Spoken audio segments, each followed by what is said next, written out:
Hi, my name is Tim with EBCA. So this is coming back to kind of experience-based conceptual application um, with martial arts. So I'm talking about is how to gauge your range. So you'll hear guys or hear people talk about, hey, you use your straight punch, or it's in other words your jab, to gauge your range, and you want to maybe say, okay, what does that exactly entail? What does that exactly mean? How do I enhance that tool for what I need it to be used for to gauge my range? And what this is, for me, anyways, what this is meaning is that um, once I throw that hand out there, I'm going to find a tool. Okay, so that means, say I want to do a cross, an overhand type of a cross. So say if the other person throws their jab, and the jab is kind of lazy and it's coming from like the chest line per se, instead of being up on top, they kind of have it at rest low.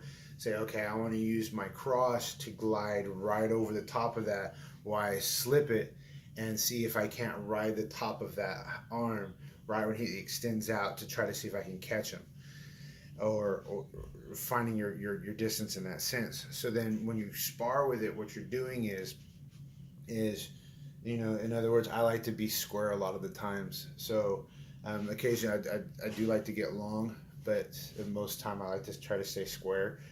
um, so say if I throw this hand out there and my hand's coming through, and I'm playing with somebody in sparring, because I know he's not going to beat me up, and he knows I'm not going to beat him up. We're like moving punching bags that can fight back.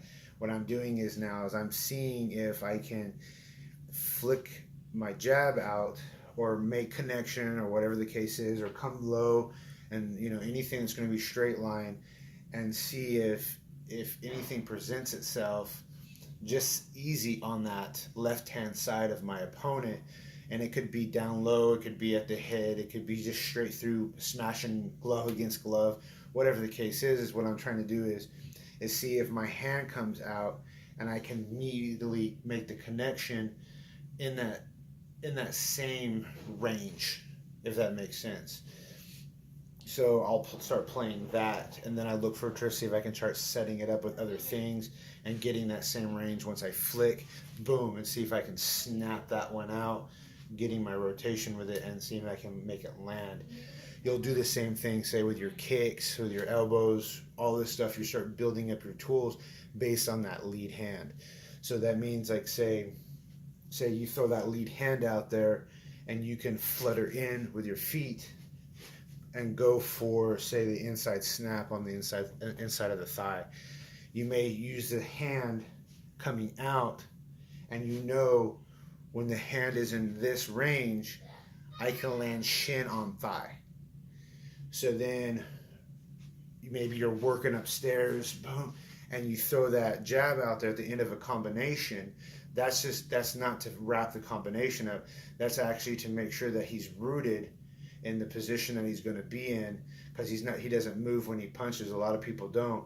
And then you're going to go for the inside thigh kick, and you're going to try to rack the leg if you can, or maybe kick it up out up underneath him, and then come back and fill in with another combination. So you're doing this in sparring when it's light and playful, to try to have the experience behind you to put these things together on a live opponent that's going to react to everything you do. So then you have these small slight adjustments in your style of how you need to progress in it, because versus what I do, or versus what your training partner does and you do, or anybody else, you have your own little tales about how to close that gap to get those shots in. So coming back to it, is when they say use the lead hand to gauge your distance, this is what we're doing. So when you go to your sparring, and you're getting your technical, it's just all it is just going to be just making sure you have your elbows down, coming through. You can have round and open, whatever, but making sure that when that lead hand comes out, that you're watching your posturing. So that means, even still, like with your structure of how your body's going to be, if you're elongated stance, that means if If you're in a gate where it's only 1, 2, 3, that means your striking is actually 1, 2, 3, and you throw this long lead hand out there.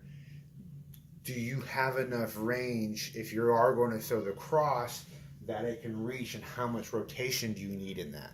So you're not just shallowing your rotation and not even making the strike because you're 8 inches from your target because that lead hand was so far. So then focus sparring is taking that understanding of using the jab as that rangefinder and building each tool to that rangefinder. So hopefully this helps people out. Remember, find good sparring partners, not where you know in the beginning where you're going to just beat the living tar out of each other. Where you can start building up your skills in a safe environment enough where you're on the cuff, where you have to respond to whatever they're doing, but safe enough where you're not going to come out bleeding and black eyes and all missing a tooth, where it's still nice and fun and you're like, oh man, you got me, that was cool. And you can still play and have fun like a jelly roll that you would do in jiu-jitsu. You're kind of adapting that over into your sparring technique, and you're building your tools one at a time in this way. So hopefully that helps out. Thank you.